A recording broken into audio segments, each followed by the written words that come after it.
இப்போ நம்ம வந்து ஃபர்ஸ்ட் ப்ராப்ளம் பார்க்கலாம். ஒரு சைக்கிள் ஓட்டுபவர் வந்து 750 மீட்டர் தூரத்தை வந்து 2 நிமிடம் 30 வினாடிகளில் கிடைக்கிறார். சைக்கிள் ஓட்டுபவரின் வேகம் கிலோமீட்டர் பர் ஹவரில் என்னன்னு கேட்குறாங்க. இது வந்து RRB 2002 கேட்ட கொஸ்டின். சரி வாங்க இதுக்கான ஆன்சர்ஸ் பார்ப்போம். டிஸ்டன்ஸ் கொடுத்துருவாங்க. ஒரு சைக்கிள் ஓட்டுபவர் 750 மீட்டர் தூரம். அப்போ தூரம்னால டிஸ்டன்ஸ் தான். டிஸ்டன்ஸ் எவ்வளோ கொடுத்துருக்காங்க? 750 மீட்டர்னு கொடுத்துருக்காங்க.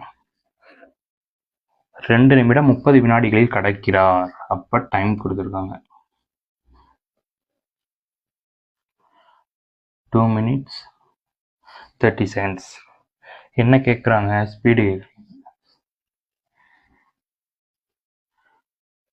எதில் கேட்குறாங்கன்னா kilometre per hour. Kilometre per ஹவரில் கேட்குறாங்க. ஓகேங்களா? அப்போ நமக்கு ஃபார்முலா தெரியும்.